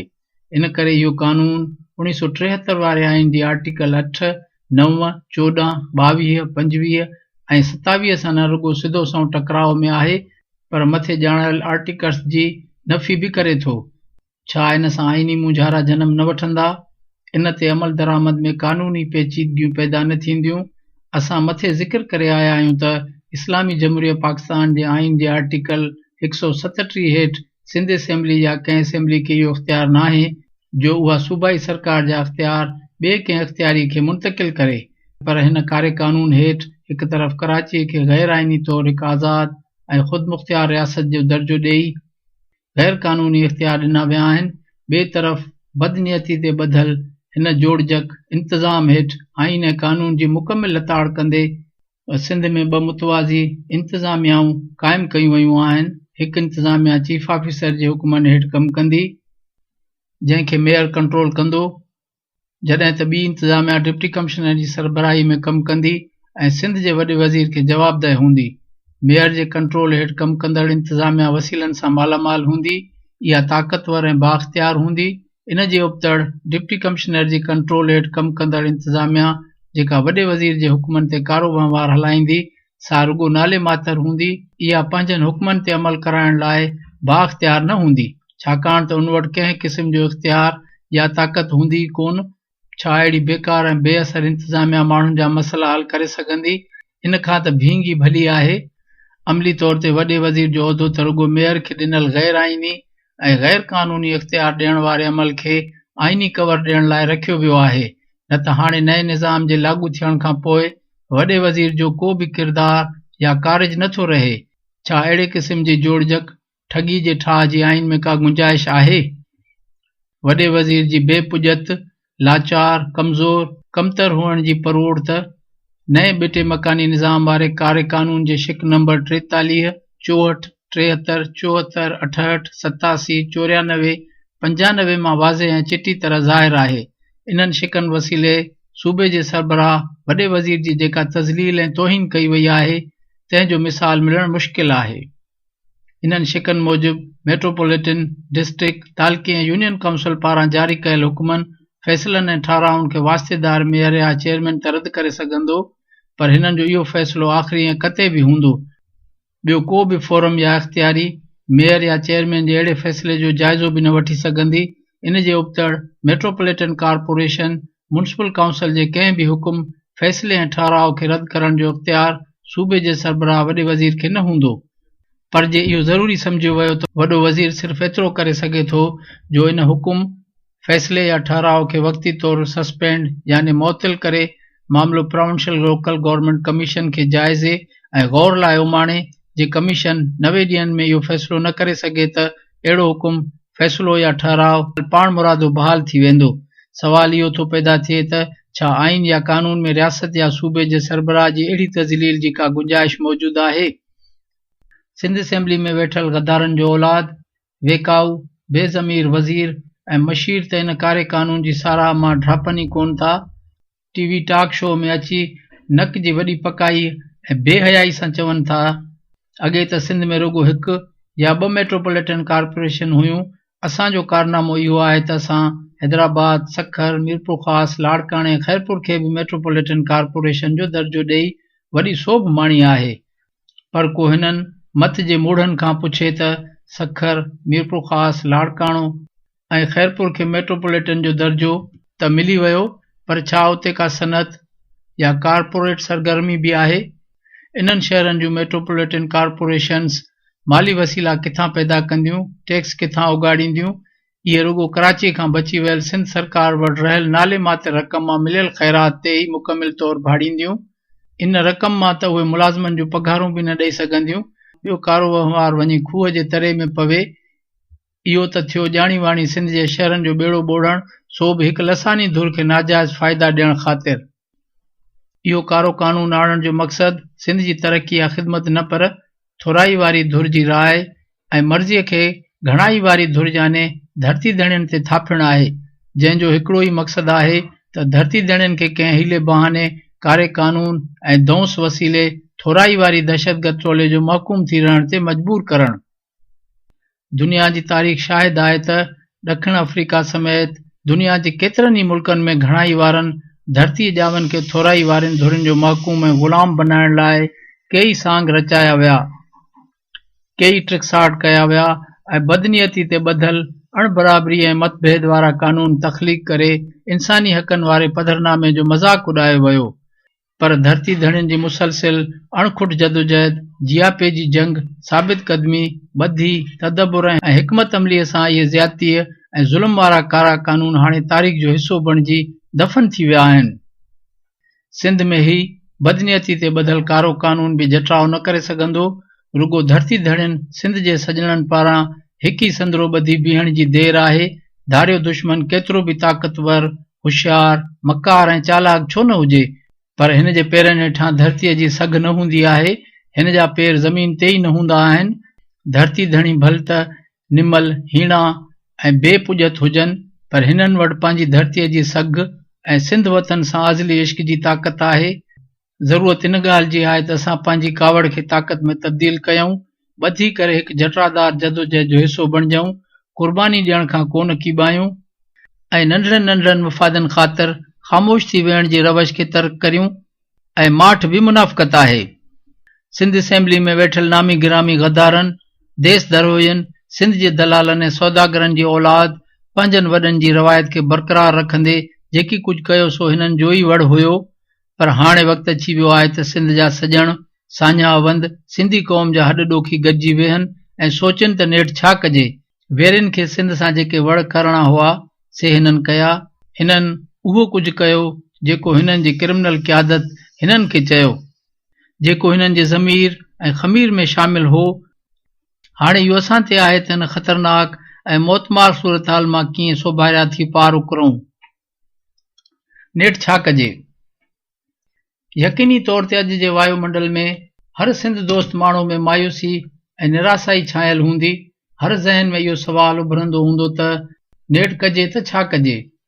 इहे घाव त पंहिंजनि जा ई ॾिनल आहिनि। धारियनि जी कहिड़ी मजाल जो एॾो वॾो कहर सिंध जे धरती धणियुनि ते केराइनि। कंहिंखे ईअं चवां त मूंखे मारियो सजणनि। सवाल त के ई हूंदा। केतिरनि सवालनि जा जवाब बि शायदि हिन वक़्तु असां वटि न हुजनि, छाकाणि त सॼी सिंध अञा ताईं सख़्ते में आहे। केतिरा ई ज़हन इन ॻाल्हि ते हैरान आहिनि त छा संदन महबूब पार्टी पीपुल्स पार्टी सिंध सां एॾी वॾी वेसाघाती करे सघे थी।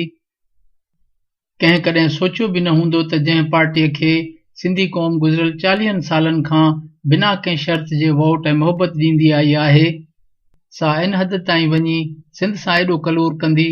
बहरहाल हाणे शिकायतूं करण पाराता ॾियण जो वक़्तु गुज़री वियो आहे ऐं पाणी मथे खां वरी वियो आहे। हाणे अचो, हाणे इहो सोचिजे त हक़ीक़त पसंदि बणिजी मुड़ुस थी चैलेंजुनि खे कीअं मुंहुं ॾिजे। इहा हक़ीक़त हाणे पधरी पट ज़ाहिर थी चुकी आहे त गद्दार ज़रदारी लीग ही कारो कानून कंहिं बि क़ीमत ते वापसि न वठंदी। न ई इन में अहिड़ी हिमत आहे जो उहा पंहिंजे आकाउनि खे नाराज़ करे। जीअं मरहयात पीपुल्स पार्टी ऐं हाणोकी ज़रदारी लीग सिंध में MQM जी ज़ेली तंज़ीम जे रूप में असांजे साम्हूं निर्वार थी बीठी आहे ऐं का बि ज़ेली तंज़ीम मरकज़ी क़यादत जे फ़ैसिलनि ख़िलाफ़ आवाज़ उथारण जी पोज़ीशन में न हूंदी आहे, न ई वरी उहा पंहिंजे मरकज़ यानी 90 जे मुफ़ादनि ख़िलाफ़ को कमु करण जो जोखम खणण जो सोचींदी बि आहे। सो ज़रदारी लीग ऐं उन जे टोले मां का उमेद रखणी आहे। जीअं बबरुनि खां ॿेर घुरण, अञा बि जेके मथ जा मूढ़ा इहा आस उमेद लॻायूं वेठा आहिनि त सिंध दुश्मन ज़रदारी लीग कुझु न कुझु लचक ॾेखारे हिन अंधे ऐं कारे कानून खे ख़तमु करण या इन में धरती धणियुनि जी मर्ज़ीअ ऐं मंशा मूजिबि तरमीमूं करण जी राह वठंदी, से पकी पक अहमकनि जी जन्नत में रहनि था। 40 साल हिकु पार्टी हथां बेवकूफ़ बणिजी पंहिंजो अल्लाह ताला फुराए हाणे होश में अचण जो वक़्तु आहे। इंसान हिकु ॿ भेरा बेवकूफ़ बणिजी सघे थो, हर न छा सिंधी बार बार शहीदनि जे नाले में बेवकूफ़ बणजंदा रहंदा। इहा ॿी ॻाल्हि आहे त जेकॾहिं रात जी ऊंदाही में आंदल सिंध दुश्मन मकानी निज़ाम वारे ऑर्डिनेंस ख़िलाफ़ को सिंधियुनि जो पाण मुरादो अचानक शदीद रद्द अमल ज़ाहिर थिए हा, जीअं मोहतरमा जी शहादत ते थियो या ॿियनि केतिरनि ई मौक़नि ते थी चुको आहे, हर शइ बीहजी वञे हा, ज़िंदगीअ जो कारो वहिंवार मफ़लूज बणिजी वञे हा, पोइ यकीन सां चई सघिजे थो त इहो ऑर्डिनेंस हिकु ॾींहुं अंदरि ई वापसि थी वञे हा। पर बदकिस्मती सां ईअं न थी सघियो। हाणे रुगो हिकु ई वार्ड बची आहे, उहा आहे जटादार डिघी ऐं अणथक जदोजहद, जंहिंसां सिंध दुश्मन खे गोॾा टेकण ते मजबूर करे सघिजे थो। जीअं त सिंध खे घण रुखा ख़तरा वराए विया आहिनि, इन करे हिकमत अमली बि घण रुखी जोड़नी पवंदी। इन ॾस में सूरत हाल जो मौजूदा सिंध असेंबली में वेठल वतन फ़रोश बेज़मीर मेंबरनि जे गद्दार वॾनि बि इन वक़्त जी सिंध असेंबली मां 1 यूनिट जो बिल पास कराए पंहिंजे आकाउनि खे ख़ुशि कयो हो। इहा सूरत हाल इंतहाई मुश्किल ऐं पेचीदा हुई, छाकाणि त हर तरफ़ मायूसी ऐं ऊंधाई हुई, माण्हुनि में क़ौमी शऊर जी अणाहट हुई। अक्सर सिंधी सॾाईंदे बि शर्म महसूस कंदा हुआ। सिंधी ॿोली कमतरीअ जी अलामत बणिजी वई हुई। उन्हनि ॾुखियुनि हालतुनि में सिंध जे आङुरियुनि ते ॻणण जेतिरनि दानिश्वरनि, अदीबनि ऐं कलमकारनि एॾी वॾी चैलेंज खे मुंहुं ॾींदे अमली मैदान में निकिरी साईं जेम्स जी अॻुवाणीअ में पंहिंजी निमाणी जदोजहद जी शुरूआत कई। जॾहिं जनरल अयूब ख़ान स्कूलनि मां सिंधी ॿोलीअ खे निकाली ॾेई सिंधी मीडियम ऑफ इंस्ट्रक्शन ते पाबंदी लागू कई त दानिश्वरनि, अदीबनि ऐं कलमकारनि लखें माण्हुनि खां सयूं वठी पंहिंजो पुरज़ोर एहतजाज रिकॉर्ड करायो। ॾेढ सिंधी ॿोली त बहाल थी, पर 1 यूनिट जो गटु ॻिची में पियो रहियो। इहा तमामु डिघी जदोजहद हुई। इन डिघी ऐं अणथक जदोजहद जा ख़ामोश सिपाही जिन खे कॾहिं बि यादि करे भेटा न ॾिनी वई आहे, से हुआ फाइनल पास सिंधी उस्ताद, जिन माठ मेठ में सिंधी ॿारनि में 1 यूनिट ऐं सिंध सां थींदड़ ज़्यादतियुनि ऐं वेसाघातियुनि बाबति जागृता पैदा करण जो शानदार कमु कयो। इन सॼी सारी जदोजहद में न मीडिया जो साथ हो, न कंहिं अख़बार जो सहारो, सिर्फ़ दानिश्वरनि, अदीबनि ऐं कलमकारनि जो एहतजाज, मज़ाहमती अदब, कुझु रिसाला ऐं मास्तरनि जी ख़ामोशीअ सां हलायल जागृता मुहिम, साईं जेम्स जूं बज़्म सूफ़िया सिंध जी बैनर हेठि हर शहर ऐं हर ॻोठ में रिहाणियूं, कामरेड हैदरबख्श जतोई जा मज़ाहमती पंफलेट ऐं शाइरी, मुशाइरा, लेखकनि जूं मज़ाहमती कहाणियूं ऐं लिखणियूं। इन नंढे पैमाने ते शुरू कयल जदोजहद में तेज़ी ऐं शिदत तॾहिं आई जॾहिं मास्तरनि जी तयारु कयल पीढ़ी कॉलेजनि ऐं यूनिवर्सिटियुनि में पहुती। शागिर्दनि जे पारां इन जदोजहद में अदा कयल अमली किरदार जदोजहद खे एतिरो सगारो कयो जो नेठि 1 यूनिट जो कहरी कोट किरी भोर भोर थी वियो। इन जदोजहद में जेलनि जूं सख़्तियूं, मारूं ऐं अज़ाब शागिर्दनि सठा। 4 मार्च इन जदोजहद जी साखी आहे। ही दौर बिल्कुलु मुख़्तलिफ़ आहे। हिन वक़्तु सिंध जो माण्हू MRD जहिड़ी अज़ीम जदोजहद हलाए पची रास थी चुको आहे। हिननि में क़ौमी शऊर ऐं गॾियल फ़हम पुख़्तो थी चुको आहे। अॼु इलेक्ट्रॉनिक मीडिया, प्रिंट मीडिया मौजूदु आहे। ॼाण जा सभु अहम काराइता वसीला सोशल मीडिया ऐं SMS समेत मौजूदु आहिनि। हिन वक़्तु धरती धड़ियुनि खे एॾो सवलाई सां अकेलो करे धरतीअ तां मैसारे नथो सघिजे। हाणे भल त सिंध असेंबली में वेठल सिंध जे नामी गिरामी गद्दारनि, दलालनि ऐं सौदागरनि जो औलाद सिंध जे न्याणियुनि ख़िलाफ़ गुथा लफ़्ज़ ॻाल्हाए सिंध जे हक़नि लाइ आवाज़ उथारींदड़ मेंबरनि तां चिथड़ूं करे पाण खे वॾो दिलेर ऐं बहादुर सम्झंदो हुजे। भल त वॾे वाक़े इहो ऐलान कंदे ख़ुशी में न मापंदा हुजनि त गवर्नर धरती धड़ियुनि जी मौत जे परवाने ते सही करे छॾी आहे ऐं हाणे इहो कारो कानून लागू थी चुको आहे, जंहिंखे केर बि ख़तमु नथो करे सघे। सिंध खे वखर सम्झी सौदो करण वारा ज़रदारी लीगी ऐं हुननि जा छाड़ता भल त खगियूं हणी झुमरियूं पाए पंहिंजी गद्दारी जा जशन मल्हाइनि, पर नेठ त सोभ धरती धड़ियुनि जी थींदी। सिंध में त बार बार बगदाद ऐं करबला खे वर्जायो वियो आहे। मिसकीन ऐं बेपहुच, हीणनि ऐं बेहथियार, बेज़बान ऐं हथे ख़ाली मारूड़नि ऐं झांगेड़नि मथां अज़ाबनि जा कोट किराया विया आहिनि, पर तारीख़ जे हर दौर में सोभ उन्हनि हीणनि इंसाननि जी थी आहे, छो त हिननि जा पेर पंहिंजी धरतीअ ते पुख़्ता बीठल आहिनि। असीं सिंधी बुनियादी तौर पुरमन आहियूं। असां ई Mahatma Buddha, Bhitai, Gandhi, Martin Luther King ऐं नेल्सन मंडेला जा हक़ीक़ी पोइलॻ आहियूं। इंतिहाई ॾुखियनि ऐं मुश्किल हालतुनि में बि असां दहशतगर्दीअ खे पंहिंजो हथियार न बनायो आहे। सिंधियुनि कॾहिं बि तशदुद जी सियासत न कई आहे। हिन वक़्तु जॾहिं धरती धड़ियुनि जे चौधारी घेरो सोढ़ो कयो पियो वञे, धरती ॼावनि खे भित सां लॻाइण जो हर जतन, हर साज़िश कई पई वञे, इन हालत में बि असांखे जोश बदिरां होश खां कमु वठी पंहिंजे वजूद ते थियल कापारी धक मां सोभ माणे बची निकिरणो आहे। असीं इन हक़ीक़त खे नज़रअंदाज़ नथा करे सघूं त सिंध ऐं सिंधियुनि जूं वेरी धुरियूं न रुॻो चालाक, मकार, अयार, मुनज़िम, ज़ालिम ऐं दहशतगर्दीअ जे हथियार सां लेस आहिनि, पर हिननि दुश्मननि सां गॾु असांजा पंहिंजा बि शामिल आहिनि, जेके पंहिंजी कुड़म जा वेरी थी सिंधी क़ौम खे पंहिंजी धरती ते ऐं अमन ऐं सुकून सां जीअण नथा ॾियनि, सिंधियुनि खे ई धरती धिकाणा करण जी साज़िश में शामिल आहिनि। अहिड़ी सूरत हाल में अदीबनि ऐं कलमकारनि जो क़ौमी फ़र्ज़ु आहे त उहे सभु कमु छॾे मज़ामती शाइरी ऐं अदब तख़लीक़ करे सिंध जे कुन कुर्च ताईं पहुचाइण लाइ जतन कनि ऐं समूरियुनि साञावन धुरियुनि पढ़ियल लिखियल सिंध जे सजणनि ऐं उस्तादनि जो फ़र्ज़ु बणिजे थो त सिंध जे हर वाहण, वसंदी ऐं ॻोठ तोणे नंढे वॾे शहर में स्टडी सर्किल क़ाइमु कनि ऐं उन्हनि वसीले धरती धड़ियुनि खे सिंध ऐं सिंध आॾो आयल ख़तरनि, चैलेंजुनि खां न रुॻो आगाह कनि, पर उन्हनि ख़तरनि ऐं चैलेंजुनि खे मुंहुं ॾियण जी वाट बि ॾसेनि। हाणे कंहिं मसीहा जो ओसीड़ो करण बदिरां पंहिंजे लेखे अमली मैदान में निकिरणो पवंदो। असांजो मसीहा असां मां ई पैदा थींदो, आसमान मां न लहंदो, न ई वरी किथां ॿिए हंधा ईंदो, पंहिंजो पाण ते भाड़ण में ई सोभ हासिल थींदी। वक़्तु अची वियो आहे त समूरियुनि सुॼाण ऐं साञावन धुरियुनि खे सभु वेछा विसारे अना परस्ती छॾे हिकु एजेंडा ते गॾु थियणु खपे। इन लाइ असांखे हर मौजूदु वसीले खे कतब आणण जी सलाहियत पैदा करे सिंध जो केस हर फोरम ते विढ़णो पवंदो। हर मुल्की ऐं गैर मुल्की फोरम ते पंहिंजो आवाज़ पहुचाए मुल्की तोणे बैन अल-अक़वामी राय पंहिंजे हक़ में हमवार करणी पवंदी। सिंध जे गद्दारनि, दलालनि ऐं सौदागरनि ज़ाती ख़सीस मुफ़ादनि ख़ातिर धारियुनि जी चुर्च ते सिंध सां जेका वेसाघाती कई आहे, जेका वेल वहाया आहिनि, तिन जो हिसाब किताब त तारीख़ वठंदी, पर हाणे सिंध जे सजणनि खे छा करणु घुर्जे, कहिड़ी हिकमत अमली इख़्तियार करणु घुर्जे, इन ते वीचार करण जी ज़रूरत आहे। सिंध जे अवाम, साञावंद, क़ौम परस्त कारकुननि ऐं सुञाण धुरियुनि जे गौर वीचार लाइ हेठि कुझु तजवीज़ूं ॾिजनि थियूं, जिन खे अञा बि बहितर बनाए सघिजे थो। हिकु, हाणे वक़्त जी ज़रूरत आहे त बिना कंहिं रख रखाव, ड्रप ड्राव जे सिंध जे गद्दारनि, सौदागरनि ऐं वेरियुनि खे वाखो करे उन्हनि जो मुकमिल सोशल बाइकाट कयो वञे। इन अमल में कंहिं बि क़िस्म जे लॻ लाॻापे, सिरिश्ते, दोस्ती ऐं मिटी माइटी खे ख़तमु करणो पवंदो। ज़ाती फ़ाइदनि, रियायतुनि ऐं उहिदनि जी मुकमिल क़ुर्बानी ॾियणी पवंदी, छो त हिन वक़्तु सॼी सिंधी क़ौम सरापा एहतिजाज आहे। सवाल सिंध जे ईंदड़ नस्लनि जी बका जो आहे। 2. हेल ताईं रवायती रवादारी, न्याज़ निवड़त ऐं सिंध जी रवायतुनि खे नज़र में रखंदे सिंधी माण्हुनि कॾहिं बि धरतीअ जो सौदो कंदड़ गद्दारनि खे को गुथो लफ़्ज़ बि न ॻाल्हायो, कॾहिं को पथर बि न हयो, पर हाणे घणो थियो।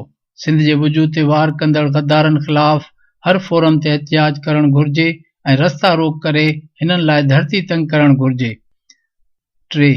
ज़रूरत इन वचन जी आहे त हर सरकारी तकरीब, जलसे जलूस, कॉन्फ्रेंस ऐं डायलॉग जो बाइकाट कयो वञे। 4. हर लेखक, कलमकार, दानिश्वर, शाइर, कलाकार, ॻाइणो, मूसीक़ार ऐं सुघड़ पंहिंजो पाण सां वचन करे त हू हिन सिंध दुश्मन सरकार खां को बि एवॉर्ड, रियायत, फ़ाइदो या सरकारी इनाम या उहिदो न वठंदो। 5. सिंध जे शहरी ऐं ॿाराड़ी वारे इलाक़नि में जागृता मुहिम हलाए सिंध जे ताक़तवर गद्दारनि खे चूंडुनि में ज़लील तरीन शिकस्त ॾियण लाइ जाखोड़ करणु घुर्जे। इन सिलसिले में मज़ाहमती अदब, सुघड़नि जूं कचहरियूं, शाइरनि जी मज़ाहमती शाइरी असराइतो किरदारु अदा करे सघनि था। 6. अदीबनि, लेखकनि ऐं शाइरनि खे कहाणियुनि, नावलनि, शाइरी ऐं मज़मूननि वसीले सिंध जे गॾियल शऊर खे सगारो बनाइण लाइ असराइतो किरदारु अदा करणो पवंदो। 7. हाणे जॾहिं इहा हक़ीक़त साम्हूं आई आहे त सिंध दुश्मन कारे कानून ख़िलाफ़ थींदड़ मुज़ाहिरनि, नारनि, जलसनि, जलूसनि ऐं धरती धणियुनि खे गद्दार हुकुमरान हज़म करे विया आहिनि, इन क़िस्म जे एहतिजाज जो हिननि बेज़मीर ऐं करप्ट अॻुवाणनि ते को बि असरु न पियो थिए। इन लाइ क़ौम परस्त धुरियुनि ऐं सियासी पार्टियुनि खे मुतहद थी हिकु प्लेटफॉर्म तां तकड़ी हिकमत अमली जोड़े चूंडुनि में हिननि खे शिकस्त ॾियण लाइ जाखोड़ करणी पवंदी। 8. अदीबनि, दानिश्वरनि ऐं सहाफ़ियुनि जे हिन हलचल में समूरनि ॾात धड़ियुनि खे, जिन में कलाकार, चित्रकार, टीवी ऐं स्टेज ड्रामा जा अदाकार, रेडियो जा फनकार, ॻाइणा, मूसीक़ार, सुघड़, लोक फनकार शामिल आहिनि, गॾिजी खणी हलणो पवंदो जीअं जदोजहद खे वधीक सगारो बनाए सघिजे। 9. जीअं त ज़रदारी लीग, उन जा हामी ऐं छाड़ता MQM जी बी टीम ऐं ज़ेली तंज़ीम जो किरदारु अदा करे रहिया आहिनि, इन करे फ़ैसिला कुन जदोजहद लाइ लाज़मी आहे त सिंध जे दोस्तनि ऐं दुश्मननि जे विच में साफ़ लीको कढियो वञे। जेको लीके जे हिन भर आहे उहो सिंध जो सॼण ऐं सिंधियुनि जे मुफ़ादनि जो रखवालो आहे। जेको लीके जे परे भर बीठो आहे सो गद्दार आहे, सिंध दुश्मन आहे ऐं सिंध जे मुफ़ादनि जो वेरी आहे। हिन में कंहिं सां बि कंहिं क़िस्म जी रियायत जी तिर जेतिरी बि गुंजाइश न हुअणु घुर्जे। विच वारी मुनाफ़क़त खे कंहिं बि क़ीमत ते क़बूल न कयो वञे। 10. गुज़िरियल 40 सालनि खां शहीदनि जो कर्ज़ लाहींदे लाहींदे हाणे वक़्तु अची वियो आहे त हिक ई सियासी पार्टी सां गैर मशरूत मोहबत ऐं अक़ीदत खे पासीरो रखी सोचूं त इन पार्टी सिंध जे धरती धणियुनि सां कहिड़ियूं कहिड़ियूं वेसागातियूं कयूं आहिनि, केॾी वॾी वेधन कई आहे। इन जी ख़राब हुकुमरानी, करप्शन, सिंधियुनि खे वखुर सम्झी विकिणण वारी रवश सिंधियुनि खे पिनण ते मजबूर करे छॾियो आहे। हाणे ही कारो कानून मढ़े रहियल सहियल कसर बि पूरी करे छॾी अथनि। इन करे सिंध जे अवाम ते फ़र्ज़ आयद थिए थो त उहे इन सिंध दुश्मन पार्टी मां पंहिंजी जिंद छॾाइनि, छाकाणि त हाणे इहा पार्टी सिंध जी सलामती ऐं वहदत लाइ हिकु वॾो ख़तरो आहे, छो त इहा पार्टी ज़रदारीअ जी क़यादत में बदबूदार पार्टी बणिजी वई आहे। 11. सिंधी क़ौम ऐं धरती धणियुनि खे गिदी पणे वारी हिन सोच, एहसास ऐं डप मां निकिरणो पवंदो त मुतबादिल क़यादत जी अदम मौजूदगी में 5 करोड़नि जी आबादी वारी सिंधी क़ौम जो नालो निशान ई मिटिजी वेंदो। ज़रदारी लीग खे वोट ॾियणु मजबूरी आहे, न त सिंधियुनि जो मैंडेट विरहाइजी वेंदो ऐं अलाए कहिड़ी आफ़त मथां अची खड़कंदी। इहा इंतहाई ख़तरनाक ऐं तबाही आणींदड़ सोच आहे।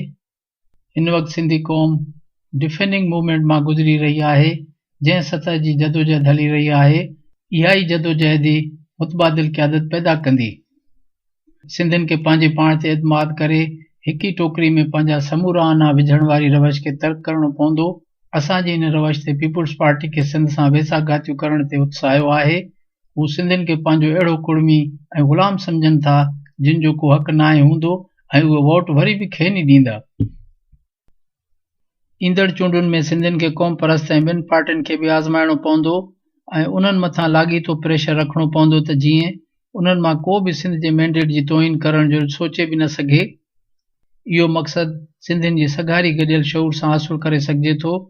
सिंधियुनि खे हिन स्टेरियोटाइप सोच मां निकिरणो पवंदो त ॿियूं पार्टियूं को हरू भरू ख़ुदा करण सिंध दुश्मनी ते संदरो ॿधियूं बीठियूं आहिनि।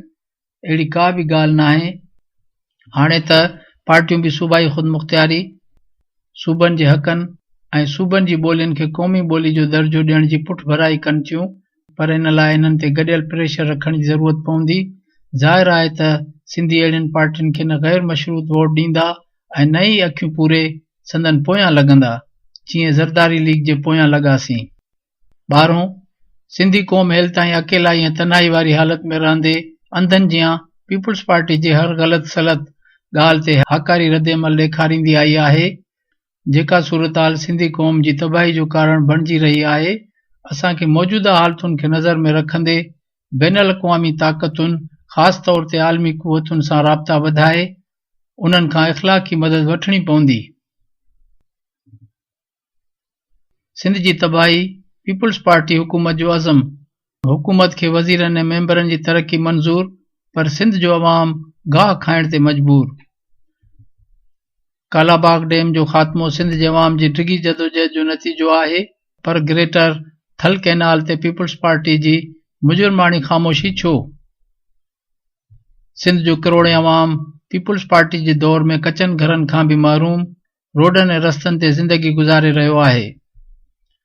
बेरोज़गार नौजवाननि खे जेतिरो ख्वार ऐं ज़लील पीपुल्स पार्टी जी मौजूदा हुकूमत कयो आहे, इन जो सबूत रोज़ सिंध जे शहरनि में थींदड़ जालनि जा नौकरियुनि लाइ एहतजाज आहिनि, पर पीपी जे वज़ीरनि ऐं मेंबरनि नौकरियुनि एवज़ सिंध जे बेरोज़गार नौजवाननि खां करोड़े रुपया रिश्वत वठी हड़प कया आहिनि। मासिरी 5 लख ऐं क्लार्की 10 लख रुपयनि में विकिरो थिए थी।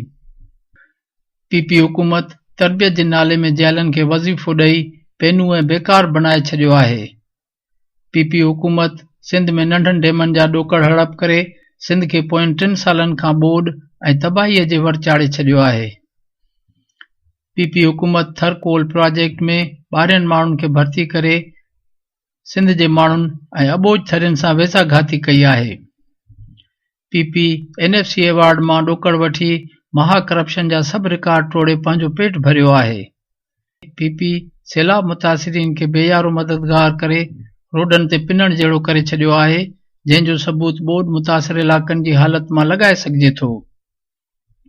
पीपी हुकूमत 4.5 सालनि में सिंध में गुरबत जी सतह खे ॿीणो करे छॾियो आहे। पीपी हुकूमत खां पहिरें सिंध जो हर 6हों माण्हू ग़रीब हुयो ऐं हाणे हर 3हों माण्हू ग़रीब थी चुको आहे। सॼी दुनिया मां पोलियो ख़तम थी चुको आहे, पर पीपी खे चोथों दफ़ो हुकूमत मिलण बावजूद सिंध में बि अञा पोलियो ख़तम नाहे थियो ऐं हेपाटाइटिस जो मर्ज़ सिंध खे अॾोही वांगुरु खाई रहियो आहे। पीपी हुकूमत सिंध में तरक़ियाती कमनि जे नाले में करप्ट कामोरनि ज़रिए सिंध जी सॼी बजट हड़प करे सिंध जे शहरनि खे खंडरात बनाए छॾियो आहे। ॿियो त ठहियो, पर रुगो लाड़काणे जी हालत ॾिसिजे थी त बि रोइण अची थो वञे ऐं 20 अरब रुपया अदन ऐं अदिन जे हवाले थी विया। बाक़ी सिंध त इथियोपिया जो ॾेख ॾेई रही आहे, जंहिंजो गवाह सिंध जो ख़ुदि अवाम आहे। पीपी नयनि यूनिवर्सिटियुनि जो ड्रामो रचाए पुराणियुनि यूनिवर्सिटियुनि जी तालीम खे बि बर्बाद करे छॾियो आहे, जंहिंजो सबूत सिंध यूनिवर्सिटी जी तबाही मां लॻाए सघिजे थो। कराची जे तालीमी इदारनि मां सिंधी शागिर्दनि जी बेदख़ली बि इन जो चिटो सबूत आहे ऐं पीपी हुकूमत जी मुजुर्माणी ख़ामोशीअ मां सिंध जो अवाम ऐं शागिर्द बख़ूबी वाक़ुफ़ आहिनि। पीपी हुकूमत शहीद बेनज़ीर जे नाले में सिंध जे ग़रीब औरतुनि खे पेनू बणाए माहवार करोड़े रुपयनि जी करप्शन कई आहे। पीपी हुकूमत सिंध जे अवाम खे मिठे पाणी जी फ़राहमी एतिरी कई आहे जो पोयनि 3 सालनि खां सिंध में सैलाब जी तबाही माण्हुनि खे ॿोड़े पाणी पाणी करे छॾियो आहे ऐं सिंध जो इंफ्रास्ट्रक्चर मुकमिल तबाह ऐं बर्बाद थी चुको आहे। पीपी हुकूमत सूबाई ख़ुद मुख़्तियारी जे नाले में सिंध खे मुकमिल ग़ुलाम बणाए छॾियो आहे ऐं इहा सिंध खे अमलनि 2 निज़ामनि में विरहाइण जी नापाक साज़िश में शरीक आहे। पीपी हुकूमत एनर्जी जे नाले में राजा रेंटल जे ज़रिए माण्हुनि खे मेंटल करे छॾियो आहे ऐं अरबे रुपयनि जी करप्शन करे सिंध में 8 कलाकनि जी लोड शेडिंग जो अज़ाब सिंध जे माण्हुनि खे ॾिनो आहे। पीपी हुकूमत सिंध जी कुंड कुड़िछ में बिजलीअ सां गॾु सिंध मां निकिरंदड़ गैस बि सिंध जे माण्हुनि खां फुरे गैस जी लोड शेडिंग में मुब्तला करे छॾियो आहे। पीपी हुकूमत सिंध में खीर ऐं माखी जूं नदियूं वहाए सिंध खे जेको चमन बनायो आहे, इन जो गवाह ख़ुदि सिंध जो अवाम आहे। सिंध जे अवाम जा अरबें रुपया इश्तिहारनि ऐं कूड़ी पब्लिसिटी ते ख़र्च करे सिंध जे अवाम खे गुमराह करणु बंदि कयो वञे। सामईन, अव्हां जी ख़िदमत में हाण सिंध खे विराइण वारी साज़िश खे वाखो करण वारे किताबड़े तो सिंध विराई ज़रदारी मां अहम मवाद पेश कयो वियो। सामईन, उमेद तव्हां खे पीपल्स पार्टी पारां सिंध ख़िलाफ़ कयल साज़िश जी मुकमिल ॼाण हासिल थी हूंदी। इन समूरी मालूमात मां इहो अंदाज़ो लॻाए सघिजे थो त पीपी सिंध दुश्मन, साज़िशी ऐं लसानी दहशतगर्दनि सां गॾिजी सिंध खे विराइण वारो जेको कुदो कमु कयो आहे, उन माज़ीअ में कराची खे सिंध खां जुदा करे वफ़ाक़ हवाले करणु, सिंध खे वन यूनिट वसीले ग़ुलाम बनाइण वारनि कुदनि कमनि खां बि भविखूं अॻिते वधी ही कमु कयो आहे। पीपल्स पार्टी वारनि जिन लाइ ही कुदो कमु कयो या सिंधी क़ौम सां गद्दारी कई, उहे लसानी दहशतगर्द हाण पीपी खे रण में रोले पीपी जो साथ छॾे मौलाना ताहिरुल क़ादरी सां वञी मिलिया आहिनि। हाणे सिंध खपाईंदड़ आसिफ ज़रदारी उन्हनि खे ब्लैकमेल करण लाइ बिटे निज़ाम में रदो बदल जो ऐलान कयो आहे। जॾहिं ही बिटू निज़ाम लागू कयो वियो हो त उन वक़्तु सिंध दोस्त कुवतुनि सख़्त एहतजाज कयो हो ऐं हिन बिटे निज़ाम जी सख़्त मज़म्मत कई हुई, पर पीपी जे वॾेरनि ऐं सिंध धरती माउ जो सौदो कंदड़ वॾे वाक़े चई रहिया हुआ त ही बिटो निज़ाम सिंधियुनि जे फ़ाइदे वारो आहे, पर सिंध जी अवाम हिन निज़ाम ख़िलाफ़ उथी खड़ी थी। जदोजहद शुरू कई वई ऐं ही जदोजहद अञा बि जारी आहे। हाणे आसिफ ज़रदारी बिटे निज़ाम में रदो बदल करण जी ॻाल्हि करे लसानी दहशतगर्दनि खे ब्लैकमेल करण जी कोशिश करे रहियो आहे, जीअं हू खेसि ऋण में रोले अकेलो न छॾे वञनि। सिंध जो अवाम पीपल्स पार्टी जी असलियत खां वाक़ुफ़ थी चुको आहे। हू पंहिंजी जदोजहद खे हिन सिंध दुश्मन बिटे निज़ाम जे मुकमिल ख़ात्मे ताईं जारी रखंदो। मां हिन मौक़े ते सिंध जी अवाम खे अहिड़ी कामयाब जदोजहद करण ते सलाम पेश करियां थो। गॾोगॾु इहा गुज़ारिश करियां थो त सिंध जे वसीलनि ऐं इख़्तियारनि जी मालिकी लाइ अव्हां खे लाॻीती जदोजहद करणी पवंदी। असांजे अहले कलम तबिके, जंहिंमें असांजा अदीब, शाइर, दानिश्वर, Sindh writers and thinkers forum जे प्लेटफॉर्म तां जेका जदोजहद शुरू कई आहे, अहिड़ी मज़ाहमती जदोजहद सिंधी क़ौम में वेड़ वारो अहसासु पैदा कयो आहे। अहिड़ी जदोजहद ते असां पंहिंजे अहले कलम तबिके खे सलाम पेश करियूं था। मां आख़िर में सिंध जे सुञाण धुरियुनि, क़ौम परस्तनि, सियासतदाननि, वकीलनि, उस्तादनि ऐं सिंध जे घण घुरनि खे गुज़ारिश कंदुसि त सिंध दुश्मन कुवतूं पंहिंजी पूरी ताक़त सां सिंधियुनि खे उन्हनि जे वसीलनि खां महरूम करे बदतरीन ग़ुलामी हवाले करणु चाहिनि थियूं। इन करे समूरनि सिंध दोस्त धुरियुनि खे सिंध धरती माउ जे वजूद खे बचाइण लाइ हक़ीक़ी इनकलाब लाइ लाॻीती जदोजहद करणी पवंदी।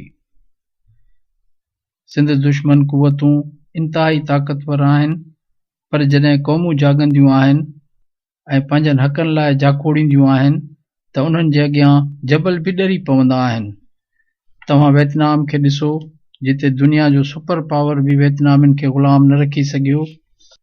इन करे असांजी इहा कोशिश हुजणु घुरिजे त सिंधी क़ौम में शऊर पैदा करण लाइ जंहिं जदोजहद जी अवां जी समातुनि ताईं radio voice of Sindh London